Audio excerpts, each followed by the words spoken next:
Good afternoon and welcome to another episode of the Bookum Nook Show. My name is Kyle Colley, and this is a special episode of Creators Talk Podcast, a podcast for conversations with your favorite bookish content creators. This episode is brought to you by Bookum, the book community's new and best way to host dynamic online book clubs. Download the app and start your book club today at www.bookumapp.com. My guest today is the sensational Shelley. Shelley is the creator of the Omni Crate, a BIPOC book subscription box for fantasy lovers looking to diversify their shelves. She's currently based in Manchester, UK. Shelley is also Haitian and Turks Islander. If you want book moves, you want book recommendations, or you want book reviews or news, she is your final stop. Shelley, welcome to the Creators Talk Podcast.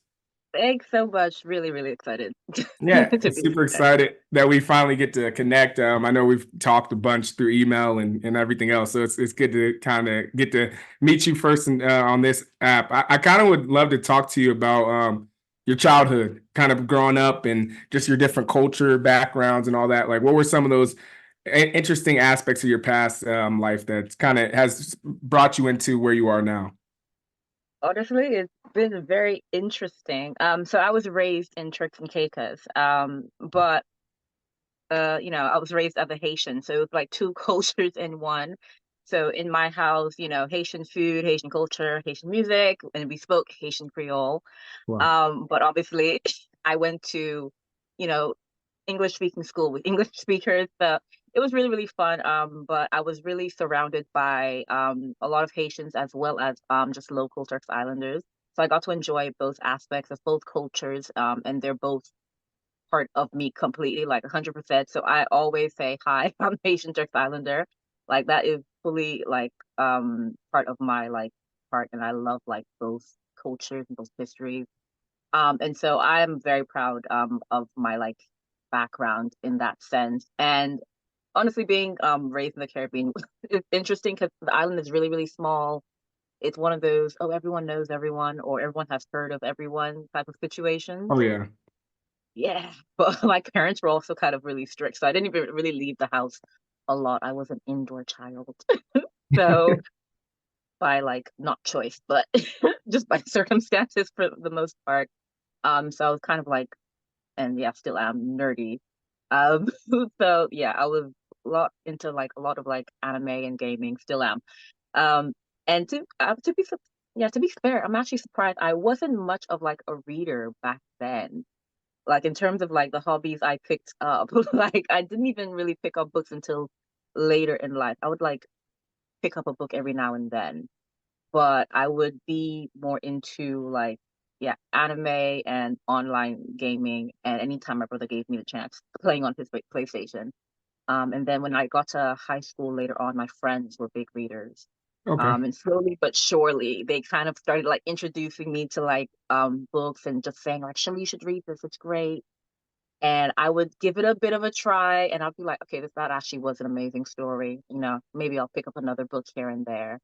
And like little by little, I was just like, I actually really want to read now. So like it took a bit, but eventually, yeah, I just really wanted to read. And I think coming to the UK gave me more access because we didn't have like, big bookshops to actually like go in, see all the, possibilities that you can have. My school had a fairly good library, but still a bit limited. But coming to Manchester, I was just like, okay, there are bookstores everywhere, there are comic shops everywhere. And I think that's where like it was all over from that point. At that point, No, I love that because when it comes to just like the culture you bring in, like I had a friend, he's Haitian, so I got to see how his family lives and just how close knit it is. And then you were talking a little bit about your reading journey, and I think about everybody's reading journey is really different in that sense. Some people get yeah. gravitate to books at a really young age. Some people get to it later on in life. So I'm glad that you're able to find that. Like, what were some of those books that started influencing and shaping your life? Um, I I read a book by Lawrence Hill, and it's known by two names. It's known by the Book of Negroes and Someone Knows My Name. And I found it through Someone Knows My Name before I found out about the second name and everything. And I think that's where kind of like my love for historical fiction came along. Like it was so intricate to the point that I'm just like, this has to be based on a real story. And then I found out it was all fake. And I was just like, wow. okay, but I want more stories like this. And then I read The Hunger Games right before the first movie came out, and I'm Okay. just like, I need YA dystopian. I was hunting down every dystopian book I could find. I was just like, I need it, I need it, I need it. And then yeah, a few years later, I found The Selection and Red Queen. But I think for like my love of YA, I think definitely started with like The Hunger Games, and historical fiction started there. And there is this series by Aaron Watt called The Royals. I love it so much. It's like just YA contemporary. It is just teen drama wrapped up in just the most ridiculous storylines. But there's something about that book that I said, I am not letting this go. And I binged it. And every opportunity I had that book in hand. Like I had the entire series in hand. And at that point, I'm just like, I just know that YA was a favorite. And I think it was actually the pandemic that made me kind of like gravitate towards fantasy. Oh, cool. Just because I started to like, because obviously I knew YA fantasy. I started like, but then just regular fantasy that I started reading a bit more of in the pandemic. And I'm just like, okay, these are way more intense and they actually have more people dying. But wow, the storyline is great. So I had to give it a chance. And then also like YA thrillers I started to read in the pandemic as well. So classic Karen McManus. And I just like those were like my set genres from that point. No, that's So I think good. my genres change every now and then. Right. Well, I think that is this is like the life of the reader. You tend to read some books over here, then you kind of expand into a different territory, and you're surprised. Like you might read a fiction book that if you're a nonfiction reader and you're just like, whoa, this is the writing over here is a different type of style because Yeah. it's more world building, it's more creative, and there's a lot to it. Where as a nonfiction book, you're usually getting a linear story in the sense of it might be someone's life, it's a biography or like that. So I do think the way we engage with reading is really unique. And speaking of that, just being because when did you move to Manchester in high school? You said. No, I moved to Manchester at the end of A levels. So I did high school and A levels back at home, and so I Okay. came here for university straight up.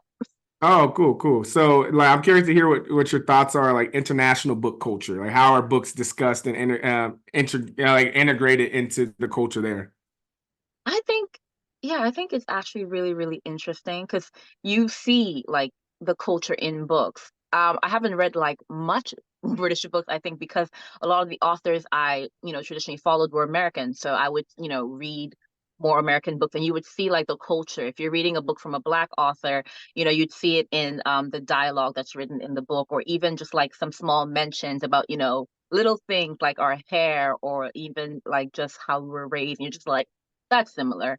And here, the lingo is different, the culture is different, everything is different. Like being like when I first came here, I was just like, what did you just say? And then you see it in books as well, but even the way they interact with books here, like so many book fairs, so many book festivals, and I was just that's absolutely amazing as well. So I wasn't used to that. I don't think we had as much of that in the Caribbean. So that was actually a great part of moving here, something new to experience. Like I actually like going to the book fairs and getting the opportunities to actually like meet some of the authors. I'm like, if you guys can find Turks and Caicos and go there, that'd be great. But that didn't happen a lot. But I got to go to a few talks and meet different authors and just collect cute bookish goodies, which Yeah. a book lover cannot resist. And so I actually love like seeing the different ways that people actually engage with books, because obviously books are like amazing. Like they're for storytelling, they're for recording histories. And I know like in different cultures you can see that. Like in Asia, like I know like you can see like from their from past literature, it influences the societal norms. Even from like indigenous culture, you can kind of see when you're reading indigenous books and how they speak about their culture, how storytelling was so important. And then now you just get to witness it and indulge and experience it through books. So yeah, it's really amazing getting to experience the different sides of like the world through a book. No, that's good. And when it comes to the curriculum, I know at least with us, we had to read like Great Gatsby and what else was it? Frankenstein and some of those books. What were the integrated books into your culture? Like whether it was when you're earlier days, or then what books were kind of in the curriculum when you're and now in Manchester? That's interesting. I don't like, I was surprised to see like how books are so integrated. I guess from the readers I've seen in America to the readers I, have seen in the UK. Back at home, like it wasn't like that integrated into our curriculum unless you did English literature, which was an elective when you got to year 10. And Oh, so for our regular English classes, we did have books, but not as many. I read The Giver. I read To Kill a Mockingbird. So like we read like, the basic classics. But then when you got to English lit, they were reading everything. They had a different book every week, whereas us, we would have like a book per term or a book per year. So I don't think we like read as much. But one thing that they did integrate is in our actual timetable, there is a specific slot, like multiple days in the week dedicated to going to the library. Like you have to go, like you have to be in the library at that time reading a book. So I guess in that sense, like, yeah, giving us a bit more freedom to choose what we read, which is where we got to read, like, I guess, more fun books. But yeah, in terms of like integrating it into like doing book reports and all that, yeah, not much, I would say. yeah. Where's like your go-to like bookstore in Manchester or even in like England as a whole? Like where do you like to go? Waterstones is great because Um, Waterstones does not mind you. I think Waterstones is like the British equivalent of Barnes and Noble, I yeah. think it is. It's great because you get to go in there and they don't mind you really just reading the book while you're in there. Like, I think we all do it. We go in there and they have a cafe right in the back. So whether you have bought the book or not, you really just get to go sit and read. And it's also kind of cool. You kind of like meet people there just randomly. People, like people are just really friendly. I think Manchester is a really friendly city, by the way. And it is. So people will just come up, just say hi. Um, I've read that book. I think it's great, or this or that or the other. And I think one thing that I love about Manchester is that they'll have like random pop up like in like on the street, people selling like really, really old books or secondhand books.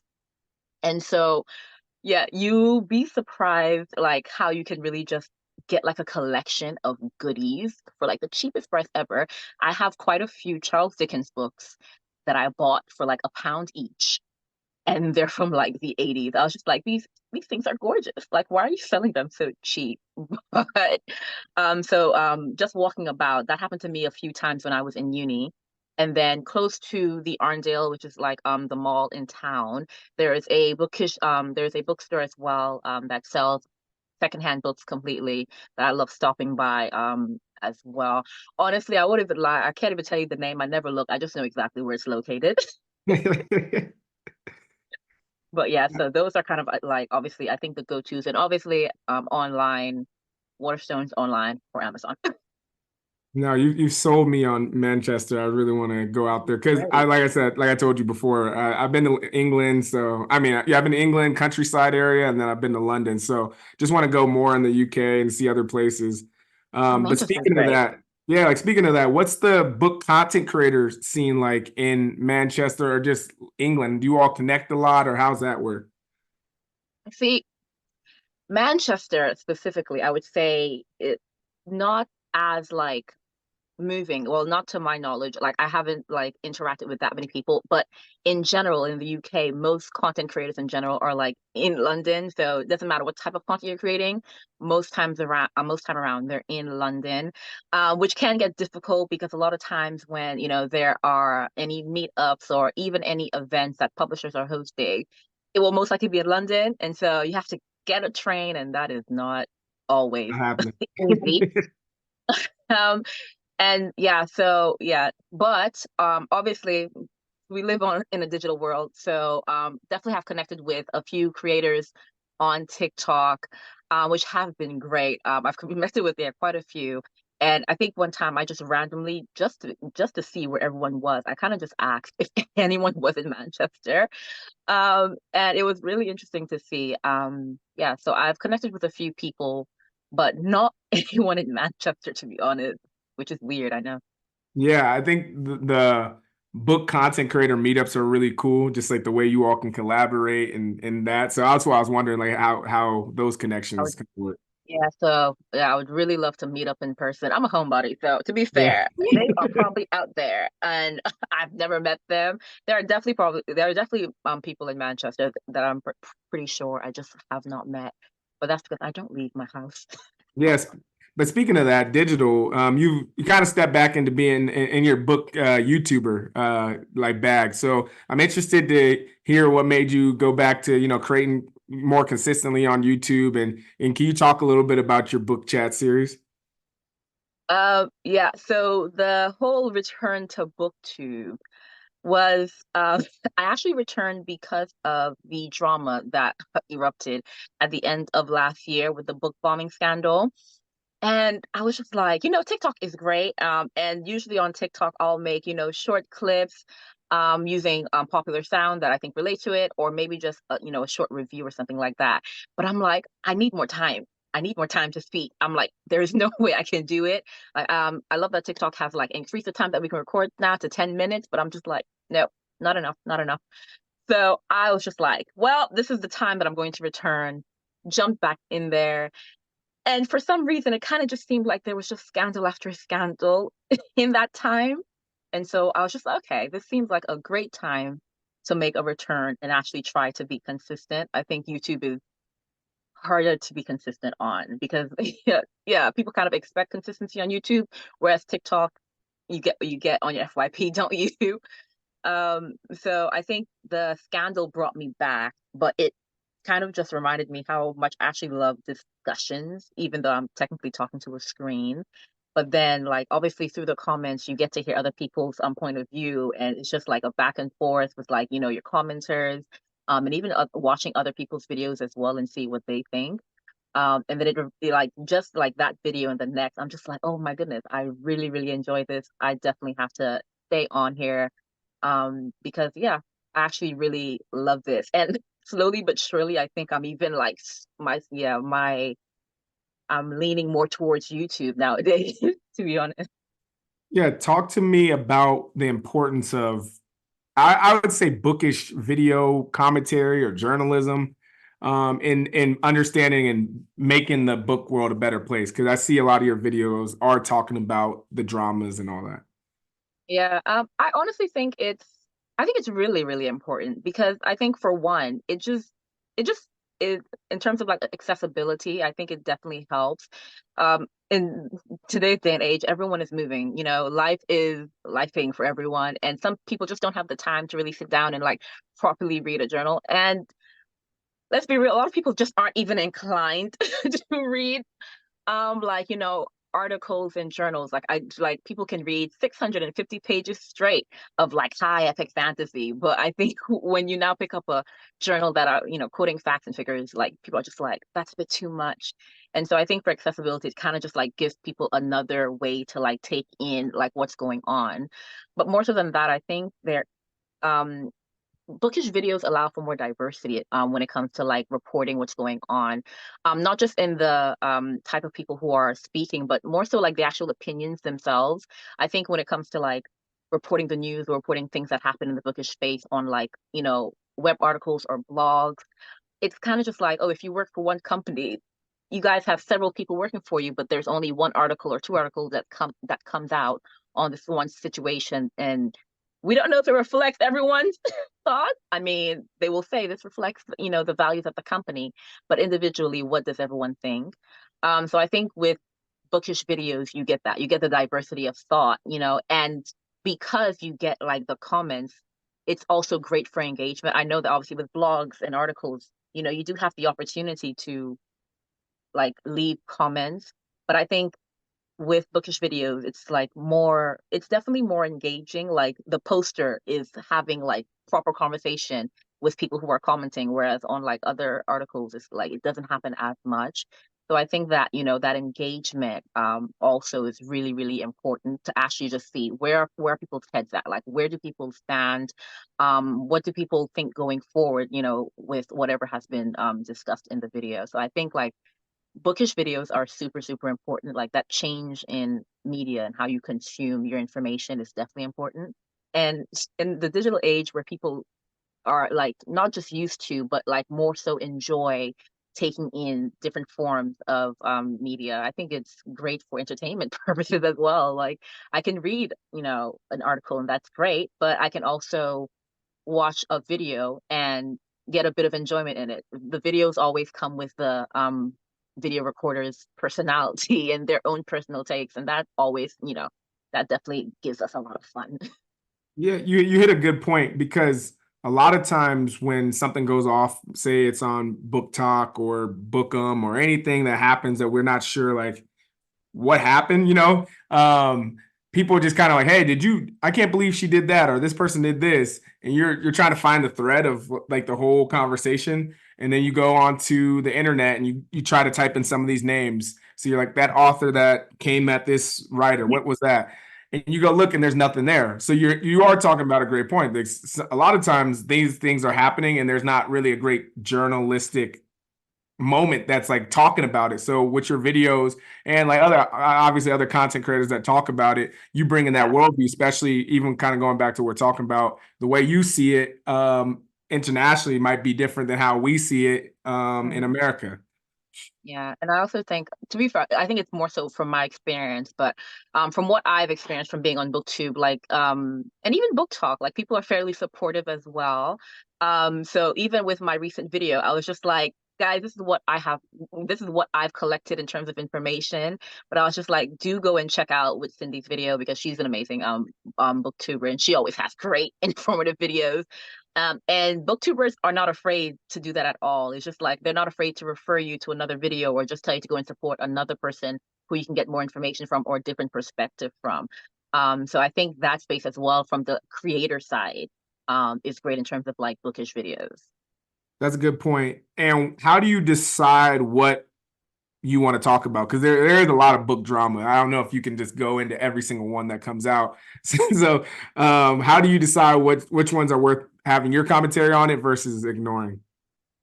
Generally, it's sometimes not even a decision. It's more so what comes at me. I think I'm not on the side that has too much drama. It's more so that, one week my feed will be exploding with just one specific topic, and then I'm just like, I need to actually go and look into what is actually going on. So I think my feed is, very helpful with that. It never like hits me with like multiple things going on at once, and I don't actually go seeking out drama. I'm just like, at this point, I will do that. I think initially when I even created the BookTube, it was really just talking about like the books that I enjoy, giving people reviews, yeah, giving you guys insights into like what you can pick up, what books are coming out, in the next few months. And I think obviously in recent months that's changed a bit. I do reviews and I definitely love doing reviews as well. But actually, yeah, speaking on the drama or just like I guess I'm starting a conversation on just general topics in the book world, I've found like has been really, really fun. And so what I did like a few weeks ago was really just come up with a list of just topics that I like that were just like a top of the dome that I thought like, were really great to discuss or would be great to discuss. And I want to, discuss it with others. And so I have those topics. And, when it's time to record a video, I'm just like, okay, which one should come? But if there's drama that week, I'm like, that I will take priority on that just to see, just to get it out there. Yeah, so I now have a list of topics. I spoke about like overconsumption in the bookish world a few weeks ago, and I have just a few more topics to like go on for the next few weeks. As long as there isn't drama. Yeah, so you talked a little bit about the topics, but can you talk a little bit about your creator, like bookish content process of how you do things? Like, I know some of your videos can be longer. Like, how do you do all that in your when you're going through it? Yeah, so that's always a bit difficult. Like on the TikTok side, it's very, very simple. You can get a sound and you can just match that sound. And I do a lot of like quick book recommendations on TikTok as well, like with no face. So with that one, that's more so like what is the theme of the book that of the books that I want to recommend. So am I doing a fantasy book recommendation or all women written book recommendation? So I'll decide on a theme when it comes to TikTok. Select the books, obviously get the sound, and then record snip by snip for my transitions. And then obviously bring it all together in the app and just kind of save it as a draft for later until I'm ready to record. It would be really great if TikTok could help us to schedule it. That'd be great.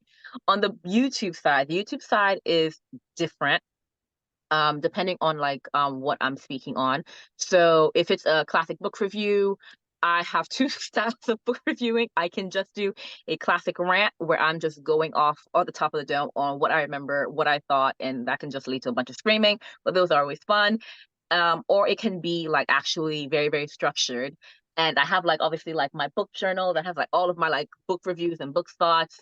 And at that point, I am actually I'll sit in front of the camera and then I'll go point by point and I'll record the points by point for each. So, with plot, storyline, characters and stuff like that, I'll record the snippet, and at the end they all have to come together. I use CapCut to edit my videos. Everything comes together. I personally try to edit immediately after I record because I just find it easier that way. And I actually just enjoy going through the edits and snippets, and it's just kind of a fun thing to do all at once. And when it comes to the drama or just bookish topics that I want to speak on, research, definitely research. So book Twitter always seems to have a lot of the information. I feel like they kind of the news usually breaks out on Twitter first. And then to see if I can find any extra information on TikTok, because surprisingly, they also have a lot of information. And a cheeky Google search as well. I will do. I'm just has anyone actually, written an article about this? Any proof? So research when it comes to the actual bookish discussions. First off, make all of my notes, and then actually try to structure how I'm going to speak about it. So that is how I plan it. Sometimes I do go off the rails depending on the topic and how emotionally chaotic that topic is. But for the most part, I stick to my actual structure that I've written out in the book. And same with reviews. I'll record in snippets. It just makes it easier for editing and such. Yeah, but that's usually how I record. And when it comes to how often with YouTube, I try to record 2 videos per week, just in case there's one week that I get too busy to record.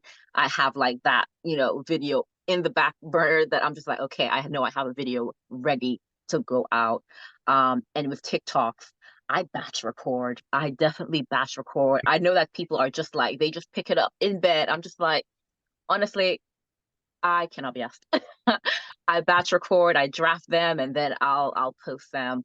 And then with YouTube, I make sure that I'm as soon as I edit, and make sure that everything is working, I schedule that as well, because I do want to kind of be consistent, so that people know, okay, you can expect a video from me on this day. And so far, I've been consistent this year, so I'm proud of that. No, that consistency is tough, especially when you're a full-time content creator or part-time. It can get real challenging. Yeah. How do you think about community? We always talk about it on this podcast, community, engaging. When it comes to building your community, how do you consider that and talking and engaging with your audience? It's really I think that's one of the best parts.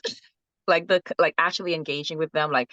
And sometimes they don't even respond about the video. They'll just be just a side note, I like your hair today. And it's the cutest thing.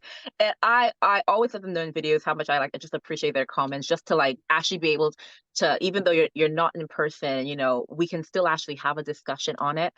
So I love that. And that's why I actually love the videos where I'm presenting a topic or speaking about drama, because it actually opens a discussion, about issues or just what people are thinking. And so this week, specifically, I have upped my community game on the YouTube page. I've just been introducing a lot of polls, just on topics that I've discussed on the page before and topics that I am looking to discuss. just seeing where people's minds are at. And the great thing is people vote on the polls, and that's awesome. But then they also leave their comments to explain why they voted the way that they do. And then once again, it opens a discussion again that, we can go back and forth, and we can really just either agree or disagree, and that's completely fine. So it's been really, really fun, I think, being on YouTube and seeing that part. And on TikTok is more so like TikTok, I think it's a bit harder. People leave comments, but TikTok isn't the space where people are leaving like, big like chunks of like what they're thinking. So it's more so like quick comments or like, an emoji. And you can definitely engage, but I think you can engage on a deeper level on YouTube. So two different types of engagement, but both really fun still. Yeah, and to switch gears a little bit, I almost wanted to go into almost thought about making this podcast the Founders Talk podcast, because you also have a book box. But I do want you to talk a little bit about like your book box, the process of running a book box company, and just everything around that as well. Yeah, I think that just stemmed from, I think, my passion for like diverse literature and really just amplifying diverse voices. I think when I very, very first, like my first English, let's run it back. When I started like really, really getting into diverse literature, I was so, I think, blown away with like the books that I was reading. And obviously that's just great writing. But I was more so shocked that they had it like come, to the forefront before. Like, I'm just like, why aren't these books blowing up? Why haven't I heard about them? Like, I've heard about so many books, and so many like creators have made me buy books, 100%. But I'm just like, why didn't you guys send me in this direction sooner? And then I just realized that, wow, people just aren't speaking about it. And it made me realize that if me, as a Black woman, did not know the issues surrounding diversity in literature, I'm just like, then it's probably an issue that most people, don't recognize and don't see as an issue itself. And then we see it reflected in the book boxes. Book boxes, when I first, interacted with them, I loved it. You got cool trinkets and you got free art prints. It was just amazing. And then you got a really, really pretty book. It introduced you to new authors, and that's great, but very like it was very unlikely that you were getting an author from a diverse background. And some book boxes really, really focus on that, and I love it, but I was just like, I was motivated to also participate in that sense and really just amplifying in whatever I can do. And because I love book boxes and I love diverse authors and diverse books, I'm just like, bring them together. And this is where, this is where we landed.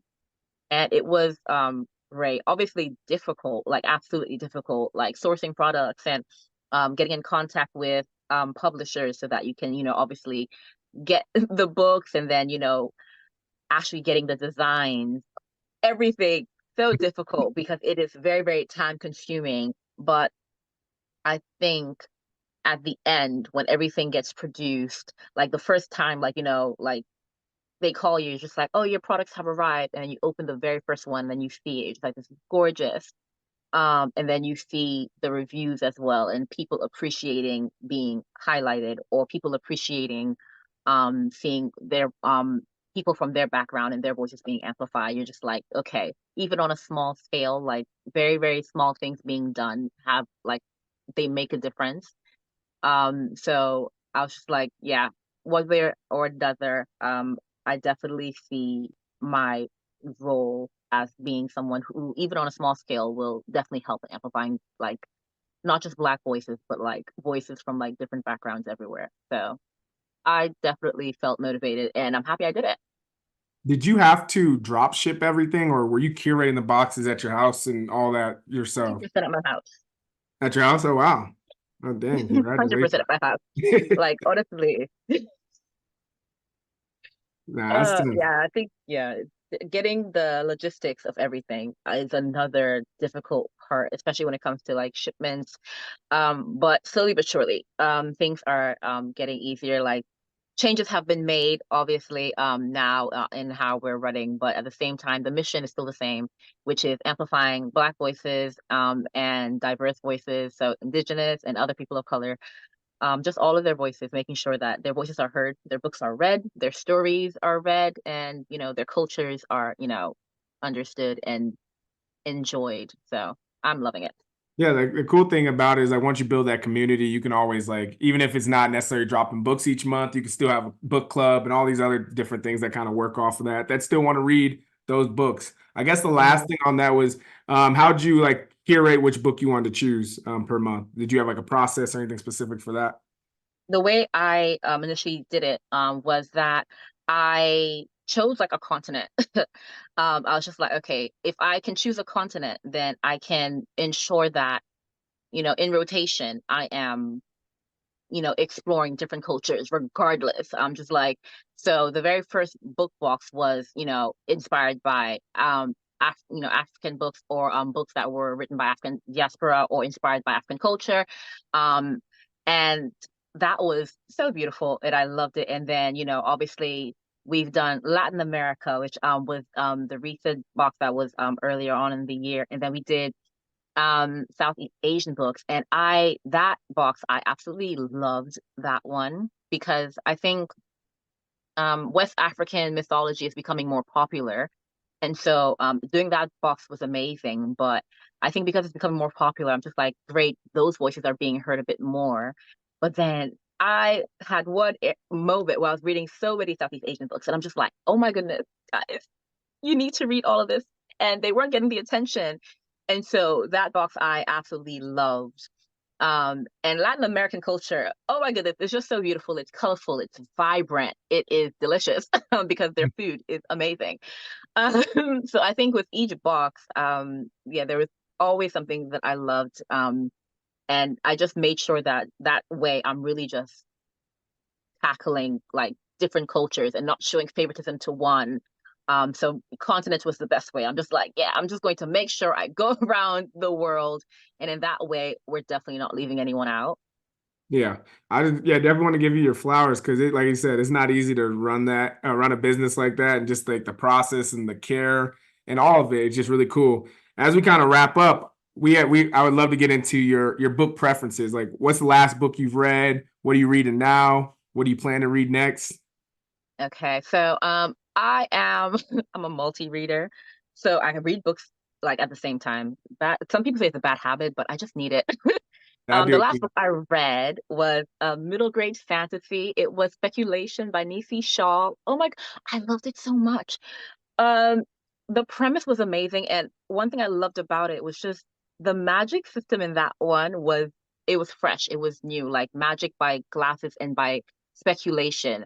And the words that you say and the storyline. The storyline reminded me a bit of Legend Born, but like smaller Okay. scale, more familial. But the everything about it was absolutely amazing. So I absolutely loved it. And I generally picked it up because the cover was gorgeous, which I always love with these books. So that was the last book I read. Adored it so much. And I definitely have love in my heart for middle grade fantasy. 100%. I will rep it to the ends of the earth. Last year I read so many amazing ones. And so yeah, 100%. And currently I am reading Everyone on This Train is a Suspect because I am in my thriller bag. And it's by Benjamin Stevenson. And I picked it up because I read his last book, which was Everyone in My Family Has Killed Someone. Obviously, with the title like that, I had to pick it up, and it was absolutely amazing. And I've been reading quite a lot of thrillers, so I really just want to like dig back into fantasy. So I'm planning to read quite a few fantasies. I'm trying to get into my epic fantasy bag. So I've gotten the Mistborn trilogy by Okay. Brandon Sanderson. That'll be the first Brandon Sanderson books I I know ever read. now you're getting into it. I'm kind of scared. I'm really, really kind of scared because I'm just like, guys, I've heard very questionable things about this. I want to finally read The Poppy War. I've avoided it for so long because I heard that yeah, I heard that our Kwong is not afraid to kill off characters and break your heart. And I wasn't too prepared for that. So I've been avoiding it like the plague. But I'm going to finally pick it up, kind of, maybe. I'm half and half on that. But yeah, those are like the kind of books I have my sights set on, and also Onyenka, the final book in the Onyenka trilogy by Tola Okugu. Like I fell in love with that series immediately, and I actually kind of thought she would keep writing until like the end of time. So hearing that this is the final book, I've also been avoiding it because I don't like stories ending. So, No, but yeah. I read Yellowface last year. I love that book. I thought it was really, really well written. It really was. It was absolutely amazing. I loved it. I loved it. And I also have like Fathom Folk on my list by Lata Chan. It was recently released, so I'm just like, oh my goodness, the cover is beautiful. I love books based on East Asian mythology, so I'm just like, I'm going to like dive into that. So yeah, I have like quite a few books kind of just like resting like next to my bed because I'm just like, you don't belong in the bookshelf because I need to ensure that you are the next ones I pick up. With a lot of books, like choice overload always kind of takes over my brain. And they Oh, got more middle grade. I heard they're not producing them as much. Like middle grade has become a smaller genre, so they don't do really? as many. So I do. They need to, like you were saying, people love middle grade. The people that do love them love them. So I hope they continue to push them out for people. I've actually been hunting down middle grade. I think the adventures are always great. And because it is middle grade, they don't hurt our feelings as much. Like, you don't, you can kind of like depend on your characters surviving. You can. Yeah. And so I'm just like, 100%, there is no way I'm like ready for adults sometimes. But then like middle grade, I always think they're just super, super creative and they have all the fun with like less intensity, I think. But even then they can be intense in their own way. So I don't know why they're stopping middle grade. I think they're absolutely amazing. So hopefully that trend kind of like disappears and we Yeah. bring back middle grade or we bring it up. Last thing, how I always love to end this podcast. What is something you'd like to see more of in the book world? More of in the book world. Of course, I want to see more diverse authors thriving. 100%. I want to see them getting their flowers. I want people screaming their names. I want to see whenever I'm seeing, whenever I'm walking into a bookshop and I see, TikTok made me buy it. I want to see more diverse authors on that table.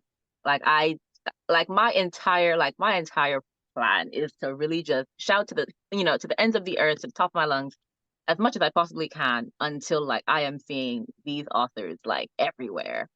Because let's be real, they're great.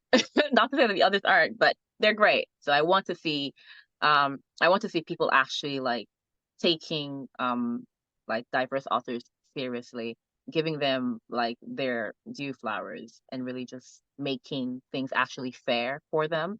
Because I've heard their stories about when it comes to like, being in publishing and how, their experiences are different from their white counterparts. And I don't want to hear those stories anymore. So yeah, I want to see better things for diverse authors. And on the other side, what would you like to see less of in the book world? Drama. As great as it is, like to report on it, like at the end, it's all like I think a lot of people like get a kick of, the drama. And in the moment, I guess you can say like, this was great fun to watch it all like, blow up. But book drama is affecting real people, not like the characters in your books. And so I would happily stop reporting on book drama, if there is it, Eddie, because I'm like the whole book bombing scandal, you saw all those authors had their, their upcoming books bombed. And like these books are their babies and they're actually saying that, someone was actually targeting their books. So I would actually like to see less drama because yeah, at the end of the day, you're actually affecting real people, and that's not okay. No, well said. And yeah, thank you again for coming on the podcast and just also just being a friend of Bookum. And I'd love for you to let us know where people can find you and anything else that's coming up in your book world. Thank you so much. Like honestly, it's been great. I always love talking about anything books. And on if you can find me currently on TikTok and YouTube, mostly on TikTok, it's Shelley's dot corner. And on YouTube, the handle is the same, but the name of the channel is Book Chats with Shelley. So do be sure to, look there. I have great reviews, obviously great discussions as well.